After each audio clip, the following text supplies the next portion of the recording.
Hello, everyone, and welcome into the weekly NASCAR show here on The Grueling Truth.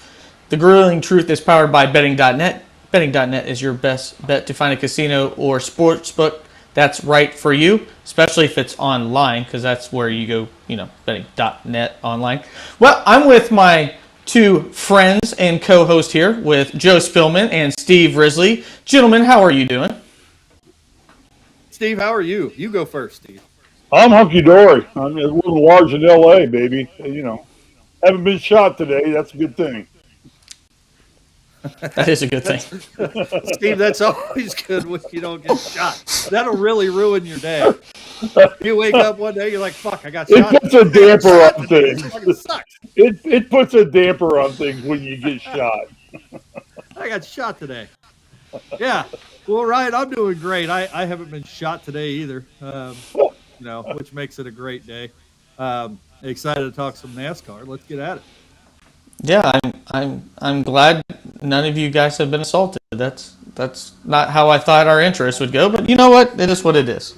So hey, wait! Go ahead. I didn't say I hadn't been assaulted. I said I haven't been shot. Well, in California, the domestics, they don't really look into those very much. So let's go ahead and they don't at all. Nope. Let's get back into of what we saw on Sunday.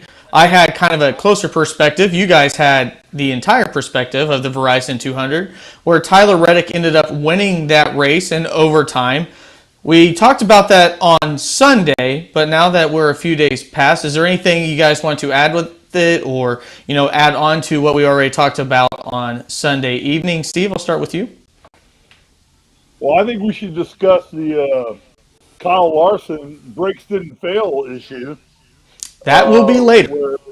That will be later. Good, we'll bring that up at some point in time. I still think it was a great race. I think that they solidified the fact that they should not move the Brickyard 400 back to the rectangle, and they should leave it where it sits. It was a fun race to watch, and based on the amount of bitching done by the drivers, meaning it was a fun race to race too, because only people bitch when things get too hard for them. So bully for them. It was a good race. Yeah, I agree. Anything as long as it's not about hearing drivers talk about dirty air and it's actually about driving the car, typically means it was a really good race for us. Joe, you got anything to add to that? No, I thought it was a great race too.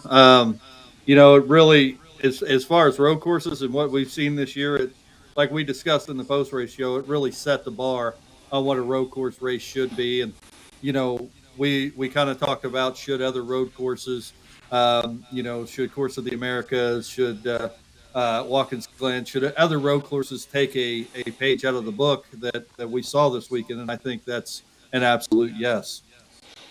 The only thing... Ryan, one thing, who got this right? Who got this right? Who got what right? I know it's an overwhelming question for all of us. Roger Penske got this right. He bought that track 3 years ago. He set that road course up, got NASCAR to buy into a road course at the most famous racing triangle or quad rectangle in the world, and he got it right. And now we think, all three of us think, this is the best road course race in NASCAR right now. And they could cut it back to 2 road courses, 3, and run Indy. Now they should run Indy in the. I think they should run Indy in the playoffs. And run it there. And so, but Ryan, go ahead and take it over there. Roger Penske's got this right. Bless his heart. Joe, I'm not sure what's going on your end. It's a little bit of music and sound good. I think you're okay now. But I think the thing that I came away with is that Tyler Reddick tried to start a new tradition by licking the bricks, and no go. A kiss is good enough. We don't need to lick the bricks. So, yeah, let's go ahead and move on to the news for the week. There is quite a bit of news, so I'm going to go through it and, like always, you guys talk about outside of that. So starting off, Austin Hill will drive the number 33 car for Richard Childress Racing for this weekend at at Michigan. Front Row Motorsports has decided that they're going to drop their appeal with NASCAR, so they will accept what's going on with that. Joey Logano says in his mind, Ross Chastain finished second place, and that NASCAR drivers talked about this was going to be a possibility to use that access road, but Joey Logano says he saw no harm or no foul on Ross Chastain on that last restart. Brad says NASCAR should be handing out more penalties like candy. As you guys know, Brad Keselowski and RFK took a huge penalty at the beginning of the year. Kevin Harvick says he would love to race with Kyle Busch. He's 100% in on that. And Kyle Busch says he's willing to take less money or less concessions to stay at Joe Gibbs Racing. With all that being said, Joe, is there a piece of information that stood out to you? Well, the last piece of information that you just gave, that Kyle Busch is willing to take less money to stay at JGR, tells me that Kyle Busch is starting to get really nervous. And I think he has been. I think at the beginning we thought this was talk, and kind of his attitude was kind of typical Kyle Busch. And, you know, he's just being Kyle Busch. And when he comes out publicly, he's pretty much is now begging and saying, hey, I don't care what you pay me to a certain extent. Just keep me here because this is where I want to be at. I think that's huge news, and I think that kind of signals to JGR that he wants to stay there. And I think that probably since that has come out and he's put everything on the table by making that statement, that we probably hear a deal gets done in the next week or two, I would say. Steve, how about you? Did you hear anything out of all that news that really caught your attention? Yeah, a couple things. First off, did you mention Kurt Busch is not driving again in Michigan this week? They announced that today. That'll be another topic here in just a few minutes. Okay, very good. All right. I think the Front Row Motorsports dropping the appeal is big. I think it sends the message that they all agree. They all were trying to cheat the system and try and find a way with the aero on these cars, and NASCAR said no. And now you've got JGR not appealing. Now you got Front Row Motorsports not appealing, and it just says, yeah, we tried, and we now understand how you're going to play the game, keep these cars clean. So I thought that was big news. Yeah, I think the thing. Kyle Busch going anywhere is going to be the dominant story of the season, the silly season. Yeah. I think the two things that really caught my ears the most is Austin Hill driving for Richard Childress Racing this coming week. I think that's a precursor of what they're going to do when Tyler Reddick leaves. I think Austin Hill is going to jump up and fill in for Tyler Reddick whenever he decides whether if Richard Childress is going to keep him for this next year or if they're just going to go ahead and expedite that and say, you know what, Tyler Reddick, we appreciate what you've done, but Austin Hill's waiting down here. We're going to go ahead and put him in Cup. The second thing that it really blew me away based upon the interview with Joey Logano is that this was discussed in terms of the access road being used. And Joey Logano himself said that if he would have been able to do it, he would have done it because everybody talked about how NASCAR pretty much said it was fair game. So I think NASCAR, again, by trying to do different road courses and not being a institution that's usually familiar is not the right word, but runs on road courses. It's an oval sport. I think that they just find themselves at these different types of road courses trying to make up rules as they go, whether it be corner cutting and, not really imposing that, whether it be the access road or things of that nature. I honestly just think Ross Chastain got screwed out of second place finish. Do you guys have anything to add on to that? I think originally I didn't have a clear understanding when we did the post-race show. I didn't have a clear understanding of what the rules were on that. I mean, initially I knew that was a runoff and that was the access road back onto the track. I understood that. But the more you dive into it, there's no real wording there that if you have to use that you can't progress your position. I don't see that anywhere when I really dove into – hold on, Steve. when I really dove into looking at the rule and what it said. So, yeah, I mean, at the end of the day, I think we saw other drivers do it all race and nothing was said. And at the end of the race, we see Ross Chastain uh, make that move. It doesn't look to me like he even attempted to turn. I think that was his goal the whole time, to use that, which I think maybe that's where the kind of penalty came from, was, hey, you didn't even make an attempt, and that was outside the spirit of what that is. But if it's not in black and white, just like everything else we talk about, I don't really understand how you can penalize a gray area. Go ahead, Steve.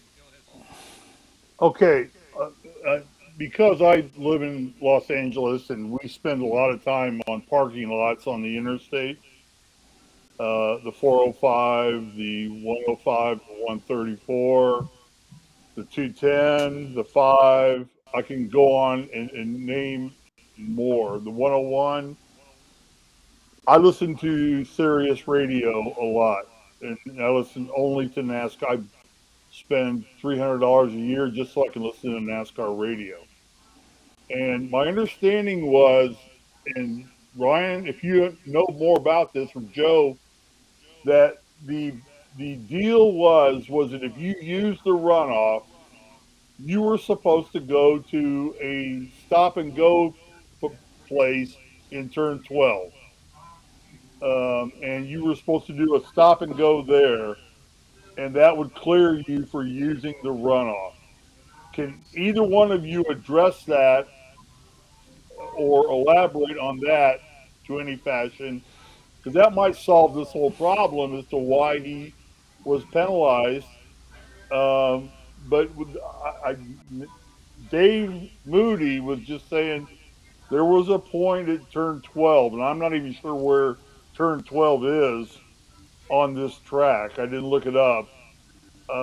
But there was a runoff area just before the pits where you pull aside, kind of like the Roval has one too, I'm aware of, in Charlotte, where you hit a stop and go and then you're cleared. Ryan, can you address that at all?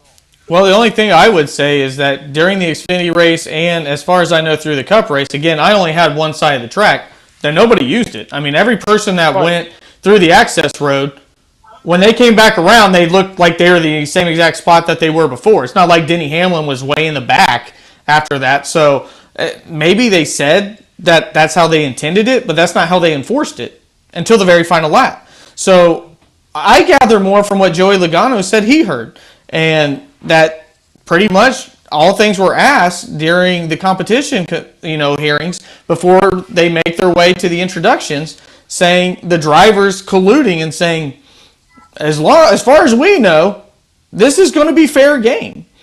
And Joey Logano, a competitor, and maybe not the best example because he also, put a brush guard on the front of his car and decided through 6 different lanes on the final restart. So maybe he's like, hey, as long as it takes don't take skin off my back, I don't give a shit what road you use. I try to kill 4 people in that turn. But, I don't really, it just seemed inconsistent, to put it politely, that no other person was penalized except at the biggest moment of the race, the final 2 laps, and then NASCAR was like, we can't have that. Right. That's my take. Steve, I think when you're talking about a stop and go, when you're using a runoff, I think at the end of the day, those on any road course are set up to specifically say, hey, this gives you an advantage if you come through here. This makes this part of the track faster. I don't think that the runoff in turn 1 at Indy necessarily is faster. The only reason why that made Ross Chastain faster is because there was 30 cars in a bottleneck coming around that turn. So I think really at the end of the day, he willingly, used that runoff knowing that it was going to give him an advantage. And I think that's what NASCAR said. No, that's not within the spirit of what this runoff is. So we're going to make up this rule right now and move you back to 27. Steve, I will add to that. I think the exact what Joe's saying is right. I think Ross Chastain knew he was going to be like Chase Elliott and Kyle Busch, and even though he wouldn't be anywhere near the crime that was being committed by like Joey Logano, he was still going to be a victim of possibly getting spun out because everybody was just pushing their way into the grass. And when you're on the outside lane, you have an idea that you know that's going to happen because people had no etiquette in turn one. They were just saying, I'm going to send it, see if it sticks to the wall. And then Ross Chastain says, well, I'm going to call an audible. I'm just going to take the access road. Okay, all right, and that's fair. I mean, I agree with both of you guys. I'm just saying what I heard on Sirius, radio, NASCAR radio about it, and they kept talking about this turn 12 stop and go area, where if you didn't stop and go on there, then you were going to get penalized and lose your position. But don't you think that's weird, Steve, compared to all the other road courses? Yes. We know where the stop and go is. It's when you miss the chicane at Watkins Glen. That's a stop and go. When you miss it at the Roval, it's right there on the backstretch. Why would you do it 7 turns later? That's my point. Exactly. Well said. I could not say any better. I'm not going to be from the Department of Redundancy Department and reiterate what you just said. Exactly right. Why would they do that? So I'm just telling you what I heard. Gotcha. There. So Well, now the other question I on Sirius Radio, and I don't want to plug them that much because I think we have a better show than they do. Was they're just talking about, and this is the same thing F1 had a problem with Indy. Is that front straightaway just too damn fast to dive into that turn, into turn one, and send that many cars into that turn? Is this a fair question to ask at this point in time, Ryan? I'll answer it in 2 different ways. Okay. For a fan, absolutely not. It made the entire race exciting every single time they got there. For the etiquette of the sport, absolutely. It's way too fast. There's no reason they should do 170 mile an hour to 40 mile an hour, and especially allow guys to go 6 wide and just throw it in there and intentionally hit people, because we know there's no ruling in NASCAR if you wreck somebody. In Formula One, there is. If you illegally take a spot you don't have position on, you got to give it back, or you get a penalty for it. So I think there's 2 different ways. As a fan, no, I don't want it to go. I sat right in front of it, and I was just waiting every single time they came by to wreck. Joe, you got a different opinion? No, I don't. I think we saw turn one. You're right. There was absolutely no race etiquette going into turn one. And maybe we would see. Maybe, what are you laughing at, Steve? Maybe we would see that. I'm thinking boys have at it. Boys have at it. Well, what it is. No, me too. I love ultimately, watching that's what NASCAR wants to sell. Right. They want to I sell love boys watching have at it. I don't think the fans would accept F1 type penalties in NASCAR. No. But that's the product. They wouldn't. Could you imagine that voice coming across one of the headset? he must allow them to regain their position. They'd be calling it rigged all day long on social media. That's just all it would be. No, I love watching that type of racing. Every NASCAR fan does, but that's the product you get when there is absolutely no penalty or no requirement to have some race etiquette. But I thought it made for an amazing race, and it really made turn one exciting. I mean, that really set that racetrack off. So we're all in agreement then that's the fun part about NASCAR. That's why we do this show on NASCAR, not on F1, not on IndyCar. We love boys have at it. Correct? Yeah. Right. As long as I don't think we're torpedoing people, and maybe we'll get to that later, where maybe a guy did torpedo somebody. Well, Chase Elliott got torpedoed. He did. My guy got torpedoed. And I'm not pissed about it. I mean, it doesn't hurt him. He's fine. He's still going to win the points probably. He's got 2 race lead. All the things that benefit that are good.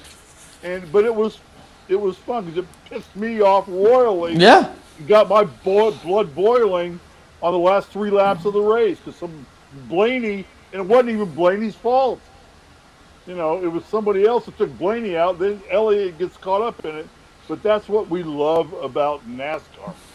Yeah. That's what's great about the sport. And everybody walked away fine and healthy. Yeah, we knew the rules of engagement going into this race and what that turn was. And like you said, Steve, I got to watch your guy get wrecked on that same turn as my guy, literally on the same restart. And was I mad? I was mad.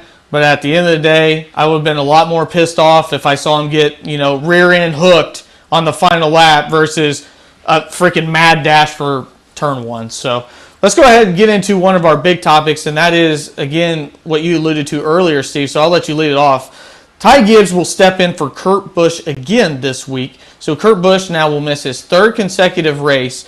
And when you get down to it, you're starting to really get a little bit interesting into the points, and when it comes down to the playoffs, if there are more than two more winners in these final few races.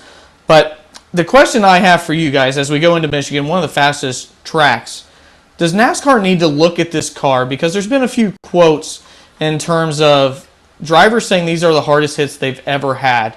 And we know the car is very durable in terms of not losing its structure, but it seems like what we're gaining from the ability to continue to compete with this is now the driver taking more of the brunt of these violent impacts. So, Steve, I'll go to you because the last thing that I want to see is Kurt Busch have to retire due to a concussion, which pretty much is what happened to Dale Jr.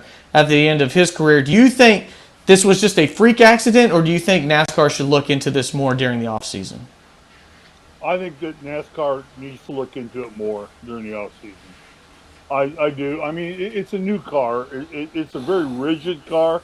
It was designed to be rigid, so it would stand up to rubbing as racing. And maybe they went a little too far on it. And the composite body is great for the fan base, but is it great for the driver? And that's just something NASCAR's got to do some R&D on and look at, and I'm sure they will. The great thing about the old car and watching the Xfinity race, those cars crumble. And they crumble, and they get banged up and bruised, and they come in, they take a sledgehammer, and AJ forked the fender out, and they get back out and race with no arrow. And you see drivers doing things. We don't have that right now with the next gen car.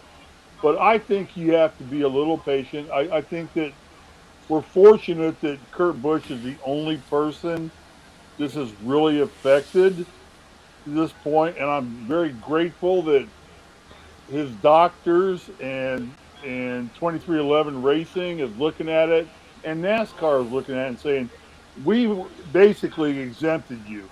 You want to race, so you're in the playoffs. Don't sweat it. Get healthy. I love that message by NASCAR. And he said it's almost impossible for him to fall out of the top 30 at this point, which is where he's got to be in. So I think everybody's doing the right thing here. But Ryan and Joe, my opinion is NASCAR has definitely got to look at the crumple factor of this car and say, how do we soften this car up? Right. Joe? And the only thing that I'll add on to this, and for the listener, don't listen what we're not saying. There's been a ton of superlatives about this car. This might be one of the very few negatives now that we're seeing. So that's the only reason why I brought it up. I'm not trying to be, dramatic or anything like that. I think it's just to be fair moving forward that if we do see something like, hey, maybe this needs a little bit more attention to, the grueling truth in this show is one to draw attention to it. So, Joe, I'll get your opinion now. Well, I think, Steve, you kind of said it. This car is so durable, right? And I'm not an engineer. I understand simple physics, and I understand when you see a wreck and you see a car hit a wall and you see pieces flying off that car, simple physics tells you that's absorbing some of the energy. Some of the energy from that crash is flying off with that car.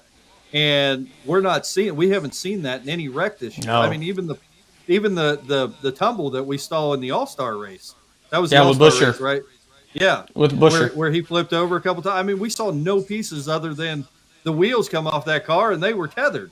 So, the entire car, with this car being so durable, is retaining the entire energy of the wreck. And I think that's why these drivers are saying, these are the hardest hits I've ever taken, because that energy staying in the car, and they're in the car. I mean, I know that seems kind of dumbed down, and that kind of physics and that kind of engineering is way over my head. I'm not pretending or trying to pretend like I know what I'm talking about, but I think that could be a logical explanation as to why these drivers are taking such a hard impact. Yeah, the G-forces of these impacts have to go somewhere. And if the car is going to reduce the G-forces on the car itself, the driver is now taking the brunt of that because it's the weakest point, the body inside of it. And the only reason why I brought this up is because I think of the way Dale Jr.'s career ended. He had a concussion at one point, and that's how Alex Bowman got into the 88 car for quite a few rides that season. And I think what we've seen from Kurt Busch, knowing that he's over the hill already in his career, this would, in my mind, be the worst possible way to go. Outside of a severe injury, where he's no longer able to, possibly survive. But I think we have to find ways to find weak points on his car. I mean, he didn't hit head on. He literally slid into turn 3 and hit it with the back of his car. He hit hard, though. No, you're right. He did hit hard, but it's not even like, God forbid it be Dale Earnhardt, but he hit head first. You're talking a guy that hit with the rear of his car, and again, like you guys are saying, you would never know. That car would have been a tangled up mess. The scraps would have been, there have been 40 fans headed to the hauler so they could try to get some sheet metal to put in their garage, and that's just simply not happening anymore. So, I think they should take a really good look at this, see what they can do moving forward, because there's a possibility if they don't, it could get worse. But we're in the very infancy of this car. I mean, this is the first time we took science in a lab and put it onto a track. So I think NASCAR, what they have shown since Dale Earnhardt, is this is the safest automobiles we've ever seen in the sport, moving forward from that. So, I have no doubt on that end they'll get it right. Now, moving on, Steve, I'll let you go ahead and lead this one off too. Hendrick Motorsports says they found zero evidence that Kyle Larson's brake failed, whether it be mechanically with the car or also through the data that nothing happened. So I have 2 questions for you. Number 1, what the hell do you think happened? And number 2, and this is kind of a big one that might be a little bit longer talked. Based upon what is happening with Kyle Larson in his season, and if this indeed was not a brake failure, a disastrous Sunday where he spun out multiple times, do you still view Kyle Larson as a top 3 driver? Yes, I still see Kyle Larson. Let me answer the second one first. That's fine. I still see Kyle Larson as a top 3 driver. The kid can run anything. I think basically what's happening to Kyle Larson this year is he's getting chased. If I can use the pun words, chase. There you go. How's that? Chase Elliott has become once again the darling of Hendrick Motorsports. I think that Kyle's feeling some pressure from that because of where he stood last year and coming onto the team and winning a championship and dethroning Chase. And all of a sudden now Chase Elliott is back on top of his game. However long that lasts is however long it's going to last. I'm going to ride it as long as I can, because I'm a 9-car devotee. We all know that. But I think he's feeling that pressure. I think all those guys are feeling that pressure. And I think you're seeing at this point in time now more mistakes being made because of pressure than they are because of mechanical failure, where it's too easy to blame the pit crew, blame the crew chief, the car chief, whatever. And so, yeah, I think Larson's still a great driver in the sport. He's the future of the sport. We have to realize that the older guys, the Kurt Busches, the Kyle Busches, the Kevin Harvicks, they're on the downside of their career, as you said earlier. And these are the up-and-comers coming now. It was his birthday this weekend, and they were joking all over the place that he's the only driver at Hendrick at 30 years old. So he's the elder statesman for Hendrick Motorsports. So, yeah, I think he's getting chased right now, and that's it. So what do you think happened then with his car? If he didn't lose his brakes, what do you think possibly happened? Because, I mean, he just hit somebody almost going 150 mile an hour straight into the door. I mean, what do you think possibly happened there? I think he drove it in too hard. I think he just flat out, that's the product of the track, and him thinking he's maybe a little better than he is at that point in time. And while his brakes didn't fail, they're maybe a little worn. And, his tires may be a little worn, and he doesn't have the benefit of a brand new car with fresh pads and fresh rubber on the tires. And he just overdrove the car in. But these guys are human. They make mistakes, is my opinion. Joe, what do you add? I didn't think that there was any way that wreck that we witnessed that there wasn't some sort of mechanical failure with his brakes. I couldn't.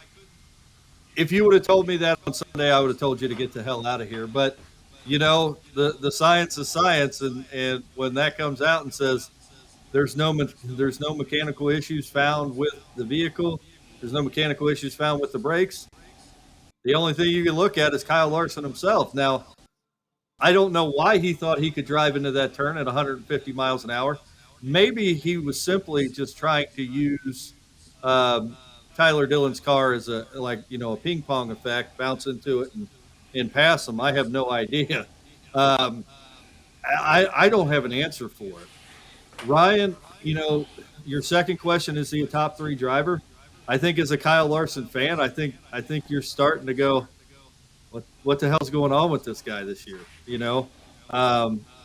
I think certainly if you talk about all the drivers driving on Saturday night at dirt tracks, all the drivers driving in IndyCar and every major circuit of racing, do you consider Kyle Larson a top 3 driver in this country? I would say yes. As far as that goes, as just being a complete, well-rounded driver that can drive anything. If you ask me if he's a top 3 driver in the NASCAR Cup Series right now, I mean, that's hard to answer. I mean, as a fan, you'd like to say yes, but right now I'm seeing people put together a whole lot better races consistently than Kyle Larson. Yeah, and the reason why I asked that question is because he had one of the, if not the most dominant single season in NASCAR history. And that was an outlier. I mean, we expected him to go to Hendrick and be competitive, but I don't think any of us thought, okay, this guy's going to win 10 races, he's going to lead more laps than anybody else. He goes into the playoffs, he's by far the favorite. And now I think we're seeing more of what we saw at Chip Ganassi Racing. We saw a driver that was good, but tend to push the limits, and mistakes happen. So the only reason I even bring that up, not to downgrade Kyle Larson as a driver, to downgrade the public perception of him, because I think we went way too far. I think Kyle Larson was a good driver that everybody just said, no, he's the best driver in NASCAR. And now you're seeing it, and I think it's pretty clear that, Chase Elliott's just, if he's not above him, he's definitely 1B to the 1A. And in his own garage, on his own team. So that's the only reason why, I bring that up. And I think we've seen more mistakes, even out of Kyle Larson, maybe because of where we put him on a pedestal. We talk about them more because of how dominant he was last year. But I just seen a ton of silly mistakes, and we know this car is way harder to drive, and that's the reason why I bring it up. Steve, you got a rebuttal for that? No. Oh, I'm sorry, Joe. I'm sorry, Joe. Let me just ask one question, Joe, before you answer. This may figure into your answer. Why the hell is Hendrick going out and saying there was no brake failure? Why would they admit that? That's the $10. Thank you. Exactly right. Yeah, I haven't even pondered that. Yeah, why would Hendrick sabotage Kyle Larson by saying, no, there was nothing damn wrong with the car. He just was an idiot. Yeah. Joe, attack that one. I can't. I have no idea why they would do that. You would think that they would try to keep that as close to the cheek as possible.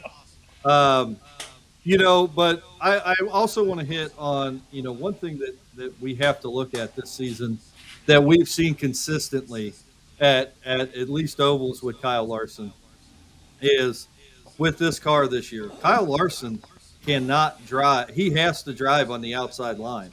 he has to drive up against the wall, and that's gotten him in trouble several times. He can't take the low line, the tight line around the track.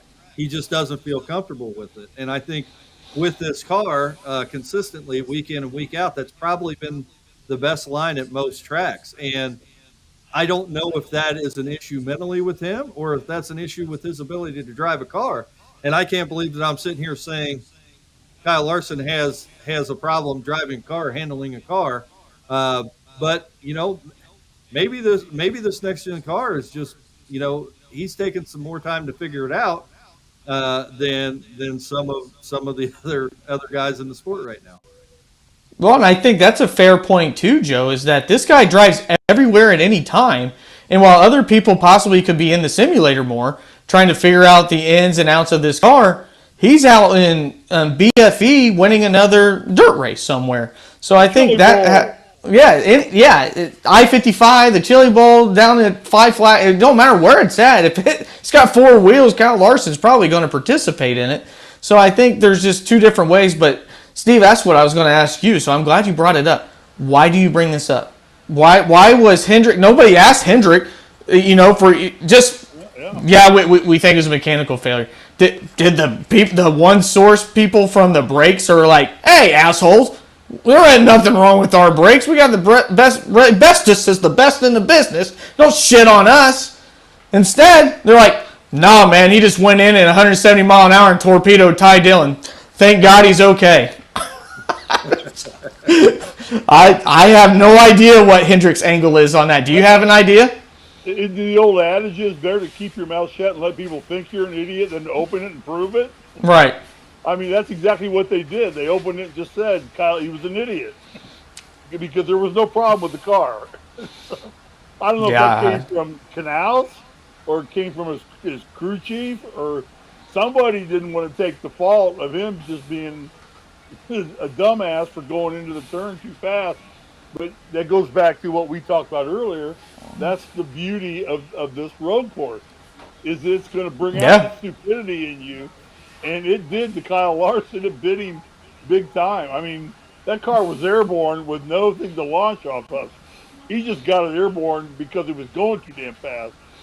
And I just watched the replay today on NASCAR Now or whatever it is on Fox. They do their show daily. But so I'm amazed. I'm appalled at the whole I'm amazed at how Hendrick mishandled this whole thing. Yeah. Was admitting it, was saying it, and putting him on the spot like that. I think he's feeling the pressure of Chase Elliott. And Chase is a well-groomed, steady driver who's not going to make a lot of mistakes. Most of the mistakes that happen to the 9 car, things other people do to him. And, because if anything, what do you call Alan? Gustav what? Goofed up, son. But he's taking that away. They keep getting top 3 finishes, so I can't shit on Alan Gustafson right now. Yeah, right now you can, but still, most of the mistakes happen are from goofed up some. It's a bit that screws him up. So I don't know. The funny thing is, I was going to say the funny thing to me is, could you imagine being Ty Dillon and reading that tweet, going, "What the fuck?" Well, I mean, and maybe that explains, though. I mean, just not to get too redundant about this, but maybe that explains why Kyle Larson never talked to the media. Oh, he's gone. Yeah, he was gone, and I think that's partly because maybe he didn't want to be a liar and say, "Yeah, my brakes went out there," knowing that it was a possibility that it could come out that wasn't true. So, and what explanation do you have for that? Like, hey, I don't know what that. I forgot where I was at on the track. I don't know what do you say to that? I don't know. I think the reason why they got out of Dodge so quick, they probably had a 2-inch piece of tape on their car, so they probably wanted to get the hell out of there. It probably happened. No, but let's go ahead and get into our picks. Joe, you have those ready and available to see where we are. Really where you and Steve are in the standings. Well, me and Steve got absolutely 0 points this week, so we're not bad. We are still at 87 and 87. Now, Ryan, I will tell you that you were having some technical difficulties last week, and the only drivers that I heard you say were McDowell, Elliott, Busher, and Cindric. Who was your other driver? I had 4 points. I'll just put it that way. I had Cindric got me 2 points for being in the top 5, and then I had McDowell, and somehow, and probably should have talked about this, Chris Busher with a car on fire and a cockpit full of fire extinguisher fluid made it back into the top 10. My other driver was Denny Hamlin, and I think you said my other one. McDowell and Busher. Yep. No, Chase Elliott. It was Chase Elliott. Chase Elliott was my other one. Yeah. Right. So I got 4 points. So your season total is now 72. Steve and I stay stale. We are still at 87 points. So Ryan, you were making a slight comeback here with 4 races to go now. So if we have the next 4 weeks, if Steve and I don't score any points, you could possibly take the season. So you're saying that if you guys score 0, I'm down by 15? 87 to 72. All right. So if I stay with 4, you guys bat 0 like you're a Cincinnati Red left on the roster for the next 4 races. Right. I got this in the bag. All right, let's go. There's a chance. And since Ryan, you won this week, you have the honors either to go first or elect somebody to give you their picks. You know what? I'm going to stay on the pole. And we're going into Michigan. This is the Firekeepers Casino 400. So I'll just tell you what I did was I looked at the other 2-mile racetrack that we went to earlier this year, and that was California IA in Steve's backyard. And I picked guys that ran good at that race. So I'm going to go Kyle Busch. After shitting on him the last topic, I'm going to go Kyle Larson. I'm going to go Tyler Reddick, keeping up some momentum because RCR was fast in that race. But Tyler Reddick ended up having a performance issue. So Tyler Reddick, Ross Chastain will not probably lose 24 spots on the last lap. And then a guy that has been pretty consistent on bigger tracks. I'm going to go Kevin Harvick, a guy that really needs a win. Yes, he does. Steve? All right. I think right now I'm looking at it in 3 different clumps here. I think that the Camaros and the Toyotas are fast, and this is a fast track. And this is about all-out speed. I think that, so I'm going to pick drivers that I think that are in some desperation. I'm going with my boy, Chase. I won't not pick a group of 5 that does not include Chase Elliott. He's been in contention the second half of the season. I'm going to go with Blaney. And I'll tell you why I'm going with Blaney. This is a Penske-owned track, and he's a Penske driver, and Penske wants to show off their wares at this facility. So they will try and tend to win here, and because of that, I'm going to go with Logano, too. So I'm taking Logano and Blaney. I'm going to go with, and then I'm going to go with 2 JGR boys. I'm going to go with Truex. I still think the guy's got to win in him somewhere. And this is as good a track as there is to get it. And I think Kyle Busch is still the best driver in NASCAR and can win anywhere. And I think it's stupid not to pick Kyle Busch. He wants a win going into the playoffs. And this is a good track, and Toyota is fast. They will come up with speed this week. So, again, I have Kyle Busch, Martin Truex, Joey Logano, Ryan Blaney, and Chase Elliott are my 5. Very good, Steve. Good picks. All right. Well, that brings us to my 5. And my 5 for obvious reasons. Are you duplicating what I picked? You just going to say I picked what Risley picked? No, I'm not. You should do that. You should do that for the final 3. Just make it to right at the last race. Yeah, I should, but I'm not going to. Next level troll. Taught me how to win this, and that is to pick exactly what Risley picks the last couple of games or the last couple of races, and we could tie, and then I could steal it in the playoffs. But no, I'm going to go with that's what Good Pastor did to me and the Super Bowl. He goaded me to take the Rams, and the frickin' Rams win the game, but they don't cover the point spread. Not Cheating covering the bastard. spread. And he Anyway. got me. He got me by 1 point Yeah. on the last damn game of the season. Yeah. Go ahead, Joe. I'm sorry. I'm going to go with Truex and Blaney because I think they're both going to be fighting for a win. I think the next 4 races, Truex and Blaney, they're either finishing near the front or they're wrecking out. I mean, hands down, you got to get a win here. Especially with Watkins Glen and Daytona coming up. I think we get 2 more winners at the next 4 races. So I'm going with Truex and Blaney. I'm going to go with Kyle Busch. I'm going to go with Kyle Larson, and I'm about to knock your guys' socks off. I'm going to go with Ty Gibbs. I'm going to go with Ty Gibbs. Oh. This is his. Will he be wearing his own fire suit? That's what I want to know. Yeah, he has his own suit now. Yeah. This is his 4th race in this car. He's gotten better and better.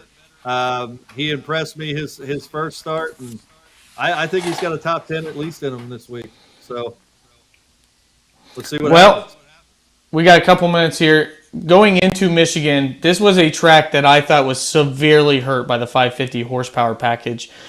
If there's a chance that this is a multi-groove racetrack, I think this could be one of the most exciting races that we've had so far this year, much like California was at Sonoma, or not Sonoma, I'm sorry, but the Auto Club was earlier this year.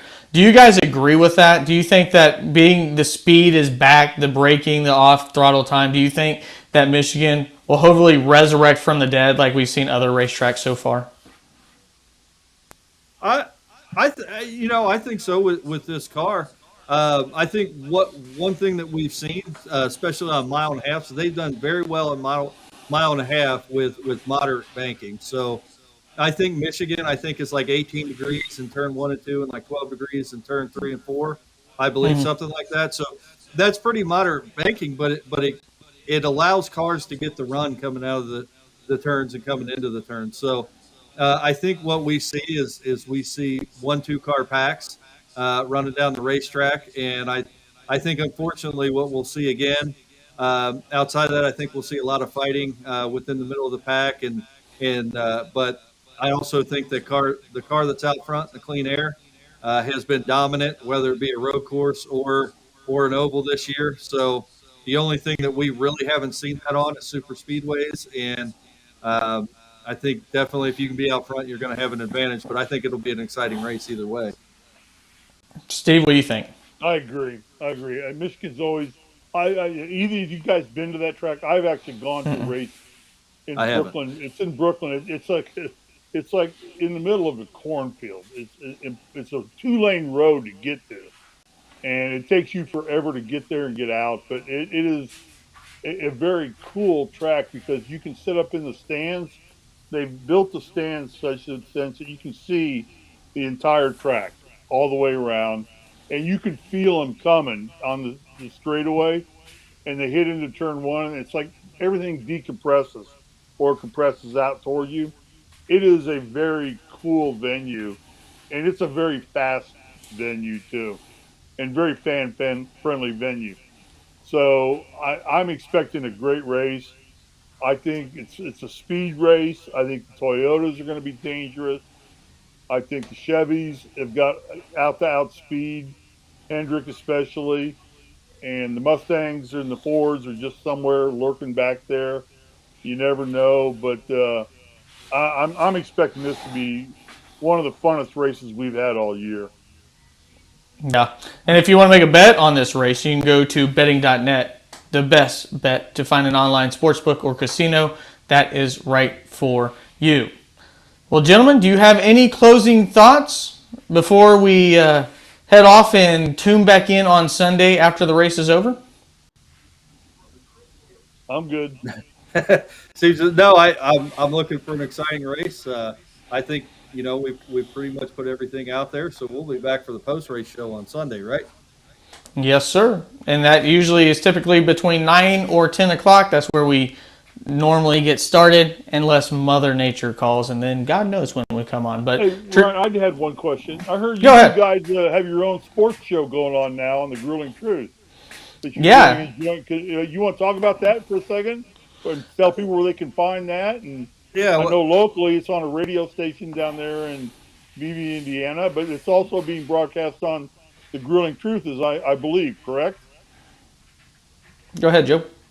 Oh yeah, that is correct. We're actually we're doing a sports show for the local radio station here, Froggy 95.9 in VV. But we will be broadcasting the recording of that show over the Grueling Truth. So yeah, they'll be able to catch it here or the Froggy 95.9 Facebook page for the show, which is Froggy Talking Sports with Ryan and Joe. And you're going to have me on as a guest, I'm sure, at some point.